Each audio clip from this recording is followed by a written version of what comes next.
성탄의 아기 예수님이 오신다는 고지는 분명 기쁜 소식입니다. 창조주이시며 모든 인간의 주님, 이스라엘의 왕이신 하나님이 임하시는 사건이기 때문입니다. 재림의 주님이 오신다는 메시지 또한 기쁜 소식이죠. 선하신 창조를 완성하실 것이고 우리는 부활의 새 몸을 입음으로써 영원한 생명의 기쁨을 누리게 될 것입니다. 성경은 주님의 오심에 앞서 그 길을 예비하고 준비하는 이가 있으리라는 것을 분명히 하였는데요. 구약의 이사야, 말라기와 같은 예언자들을 통해 언급되었습니다. 복음서 모두 초반에 예언된 사자인 세례 요한을 언급함으로써 예언의 성취가 이루어졌음을 선언하였습니다. 오늘 대림절 두 번째 주일 교회역으로 제시되는 구약 본문은 말라기 3장 1절에서부터 4절입니다. 내가 나의 특사를 보내겠다. 그가 나의 갈 길을 닦을 것이다. 이렇게 시작되고 있죠. 우리는 특사가 가진 임무가 무엇이며 그를 통해 어떠한 행동이 드러나는가를 봄으로써 주님을 맞이할 준비를 할 수 있을 것입니다.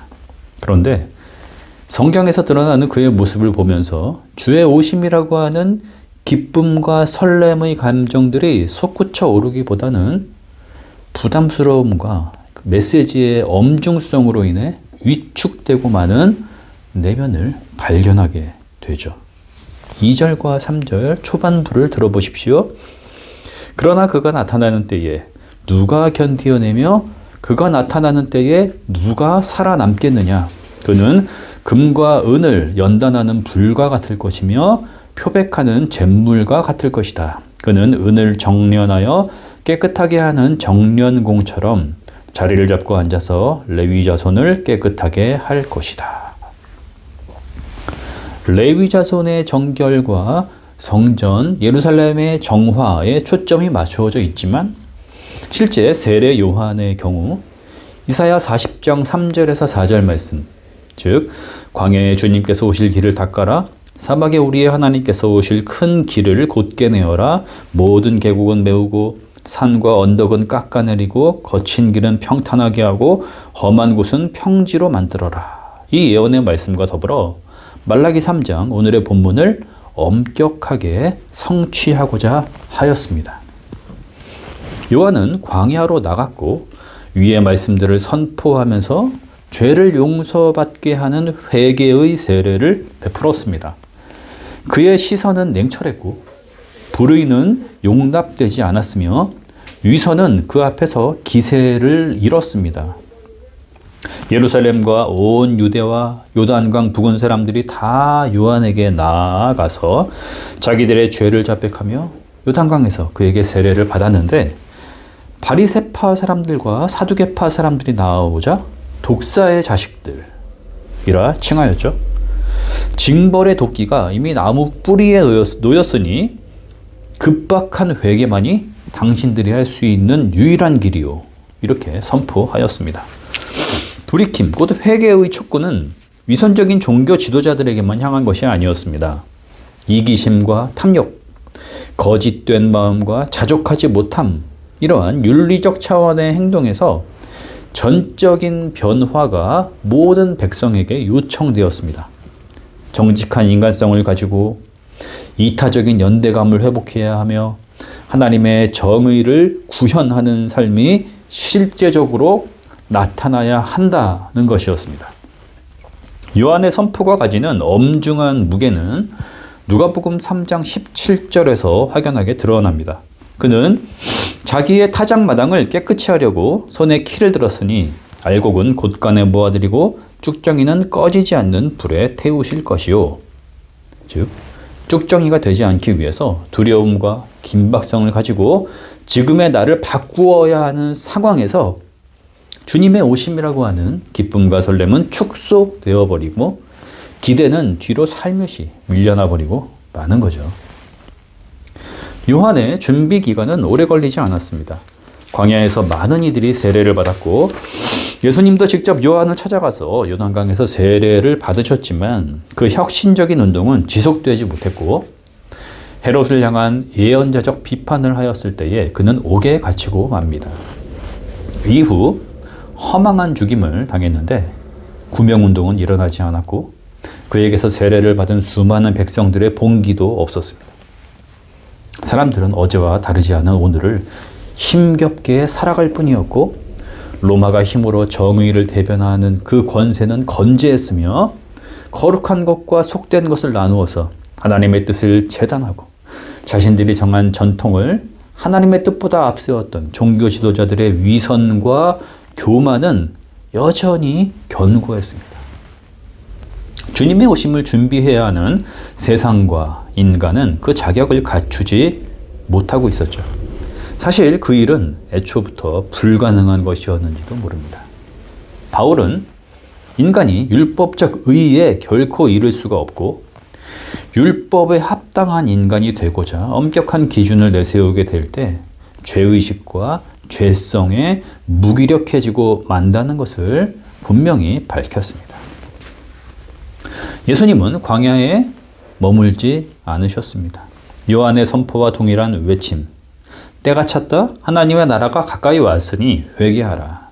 선언하심으로써 공생의 사역을 시작하셨지만 로마의 압제에 고통받는 이들의 동네에서 시장의 한 복판에서 종교 지도자들이 지우는 무거운 율법의 짐, 거기에 허덕이던 백성들의 삶의 자리에서 전도 여행의 길 위에서 하나님 나라가 임하였음을 전하였습니다. 예수님의 하나님 나라와 자신을 드러내신 행동에는 요한과는 분명한 차이가 있었습니다. 사랑과 자비에 근거해서 행동하신 주님의 모습은 죄인과 세리의 친구가 되셨고 또한 모세의 율법은 이렇게 쓰고 있지만 나는 이렇게 말하고 또한 이렇게 행동하기를 바란다라는 말씀들을 가르쳐 주셨습니다. 아름다운 세상과 일상에서 일어나는 소소한 이야기들로 하나님의 뜻을 풀어서 설명해 주셨습니다. 누가 죄인인지 명확하게 선을 가르고 있는 이들을 향해서 너희 중에 죄가 없는 자가 있거든 먼저 돌로 치라. 이렇게 말씀하셨습니다. 요한이 엄격한 준비를 강조하였다면 예수님은 초대하시고 인간을 부르셨습니다. 주님은 오셨고 하나님이 임하셨다면 이제 준비가 필요한 것이 아니라 부르심에 대한 응답만이 요청될 뿐입니다. 준비는 하나님 앞에 인간이 나아가기 위한 과정에 그 의미를 둔다면 초대는 이미 하나님의 나라가 임했다는 기쁜 소식이며 잔치의 문이 열렸으니 누구든 들어오라는 허락이기에 설렘을 가득 안고 그 자리에 참여하면 되는 것입니다. 초대가 자격을 앞서는 거죠. 우리는 한 가지 물음을 던질 수 있겠습니다. 준비와 특사를 말하고 있는 구약의 예언은 그 무게가 너무 가벼운 것이 아니냐 하는 점입니다. 오늘의 본문 말라기 3장 1절을 다시 들어봅시다. 내가 나의 특사를 보내겠다. 그가 나의 갈 길을 닦을 것이다. 너희가 오랫동안 기다린 주가 문득 자기의 궁궐에 이를 것이다. 너희가 오랫동안 기다린 그 언약의 특사가 이를 것이다. 나 만군의 주가 말한다. 여기에 우리가 주목해야 할 부분이 있습니다. 너희가 오랫동안 기다린 주가 문득 자기의 궁궐에 이를 것이다. 바로 여기입니다. 세례 요한을 지칭하고 있는 것이 아니라 주님이신 예수 그리스도를 가리키고 있는 거죠. 인간이 예측할 수 없고 심지어 길을 예비하는 언약의 특사마저도 감을 잡을 수 없는 때에 곧 문득 주님이 임하신다는 것입니다. 하나님의 자유로운 결정과 주권에 의해서 오실 것인데 주님은 자신의 궁궐에 들어가심으로써 나는 너희의 하나님이 되고 너희는 나의 백성이 되리라. 이스라엘과 맺으신 계약을 신실하게 성취하신다는 것이죠. 그 일은 언제 일어났습니까? 예수님이 태어나시고 8일째 할례를 받으신 이후 정결 예식을 치르기 위해 예루살렘 성전에 올라가셨을 때에 이루어졌습니다. 이때에 의롭고 경건한 사람, 성령의 사람 시므온은 하나님을 찬양하며 영광을 돌렸고 안나라는 여예언자도 주님을 영접하였죠. 하나님 앞에서 합당한 사람이 되어 하나님의 오심을 준비해야 하리라 다짐하는 인간의 결단과 그 결의의 연속성은 언제까지나 지속될 수 없는 것입니다. 설령 그럴 능력이 있다고 하더라도 준비의 상태에만 머무는 것은 결코 옳은 길이 아닙니다. 이미 예수님은 오셨고 그분은 인간이 향하고 추구해야 하는 궁극적인 길이 되시기 때문입니다. 우리는 하나님이 직접 오심으로 인해 그분의 영원한 사랑 안에 용납되었고 머물 수 있게 되었습니다. 하나님 앞에서 의로워지고자 힘쓰고 애쓰던 노력은 하나님이 예수 그리스도의 십자가 희생을 보시고 모든 인간을 의롭게 여겨주신다라는 칭의론을 신뢰함으로써 이제 감사와 찬미로 대체되었으며 새로운 삶의 방식은 허락된 자유를 가지고 하나님의 생명 안에서 기쁨을 누려라. 복된 말씀으로 채워졌습니다. 그렇다면 대림절 두 번째 주일의 말씀이면서 복음서가 비중 있게 다루고 있는 주의 길을 예비하라는 외침, 세례 요한의 메시지는 오늘 우리에게 무슨 의미가 있는 것일까요? 그냥 지나가 버리는 것으로 여기면 되는 것일까요? 두 가지 차원으로 그 의미성을 설명하겠습니다. 첫 번째, 2000년 전 유대 땅 베들레헴에 오셨던 성탄의 주님은 고요히 몇 명의 사람들에게만 드러나는 방식으로 오셨습니다. 동방의 박사들, 양치는 목자들, 요셉과 마리아가 아기 예수님을 영접하였죠. 세상은 여전히 분주했고 이전의 방식으로 돌아가고 있었습니다. 공생애의 주님, 십자가와 부활 사건도 모두 은폐의 방식으로 일어났습니다. 사람들은 그분이 하나님이심을 알지 못했고 부활의 주님은 제자 공동체를 중심으로 한 일부의 사람들에게만 경험되었습니다. 하지만 주님의 다시 오심, 곧 재림은 성탄의 오심과는 다른 방식으로, 즉 은폐가 아닌 모든 인류가 그 앞에 대면하여 서게 되는 방식으로 이 세계와 우주의 선한 창조가 마무리되고 종말이라고 하는 완성을 이루는 우주적 사건의 방식으로 임하게 될 것입니다.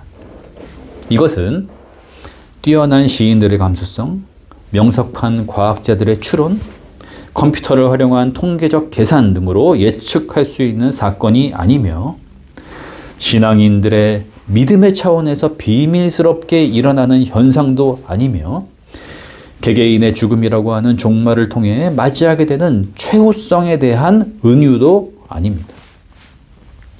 그렇지만 이 세계는 이렇듯 온 인류적이며 우주적인 사건에 관심이 없으며 그것은 기독교라고 하는 특정 종교의 특수한 교리 정도로 여기고 있습니다. 고도로 문명화된 현대 세계에서 도저히 일어날 수 없는 일이며 신화적 사고에 갇힌 이들이 품고 있는 이상이라고 치부해버리죠. 때문에 교회가 주님의 오심을 준비하는 특사, 길을 예비하라는 요한의 소리가 되어 그 소식을 알려야 하는 것입니다. 인류의 역사와 세계의 발견에서 들을 수 없었던 소식, 오로지 전적으로 외부에서 하나님으로부터 임하는 기쁜 소식. 2000년 전 우리에게 오셔서 하나님의 사랑을 보여주신 우리의 주님, 십자가와 부활로서 인류를 죄와 죽음으로부터 해방시키신 그 주님이 재림의 주, 왕으로 다시 오신다는 복음을 세상에 들려주어야 하는 것입니다. 그것이 오늘날 교회에 주어진 사명입니다. 두 번째, 요한이 들려주었고 강조하였던 무정함에서 돌이켜 사랑과 연대로 삶을 바꾸는 태도, 불평과 폭력에서부터 돌이켜 자족과 온유한 사람이 되는 것. 하나님 앞에서 참 사람이 되는 것은 주님의 오심이라고 하는 완전한 구원 사건과 별개로 다루어질 수 있는 문제인가? 우리는 묻지 않을 수 없습니다. 요한도 예수님도 당대 위선적이었던 종교 지도자들을 향해 독사의 자식들이라고 칭하였다는 것을 우리는 알고 있습니다. 그들은 하나님을 잘못 이해하고 있었던 거죠. 하나님은 누구신가? 이 중대한 물음 앞에 바로 직면하지 못하고 자신들의 전통과 기득권, 외식에 떨어져 버리자 하나님 상이 왜곡되어 버렸습니다. 하나님이 누구신지 바로 알 수 없을 때 인간은 참 인간성을 상실하게 됩니다. 더욱더 문제가 되는 것은 하나님이 베푸시는 구원의 은혜를 제대로 받아 누릴 수가 없는 상태가 되는 것입니다. 바른 재림신앙을 가진 사람이 참 사람 됨과 거리가 멀다면, 다시 말해 참 인간이 되신 예수 그리스도의 삶과 동떨어진 삶의 방식에 떨어져 있다면 그가 가진 재림신앙은 왜곡될 수밖에 없지 않겠는가. 우리는 이 부분을 진지하게 성찰해야 합니다. 예를 들어보죠. 나는 예수님을 믿노라. 대림절기를 지나 성탄에 오시는 주님을 맞이할 그 기쁨으로 4번의 주일들을 맞이하고 있노라.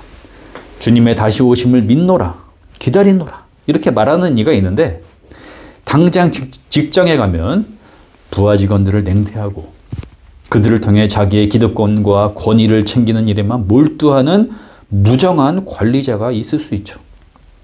수단과 방법을 가리지 않고 일신의 이득을 챙기고 불법과 권모술수가 이 시대에 필요한 능력이라고 생각하며 편을 갈라 이념이든 종교적 교파든 한쪽을 정죄하고 폭력적인 말들을 쏟아낼 수 있습니다.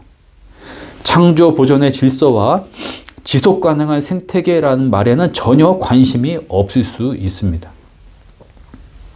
이러한 부조화에 빠진 사람이 바른 재림신앙이 무엇이며 하나님이 우리를 향해 최종적인 구원을 이루시기 위해 오신다는 것이 어떠한 의미를 가지는지 숙고할 수 있을까요? 부조화의 장애물을 치워버리고 하나님 상을 왜곡시키는 탁한 안개를 걷어내야 하는 것입니다. 이것이 우리가 요한의 메시지에 여전히 귀를 기울여야 하는 이유입니다. 대림은 기회의 시간입니다.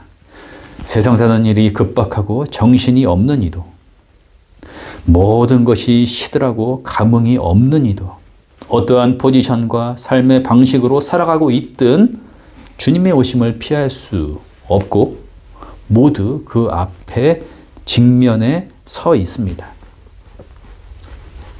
들을 귀가 있는 자는 성령이 하시는 말씀을 들으라 하였습니다. 대림의 메시지를 놓치지 않도록 깨어 있으십시오. 그리고 그 말씀이 은혜의 절기를 이끌어 가도록 마음을 낮추십시오. 모든 지각에 뛰어나신 하나님의 평화가 우리의 마음과 생각을 지키실 것입니다. 아멘.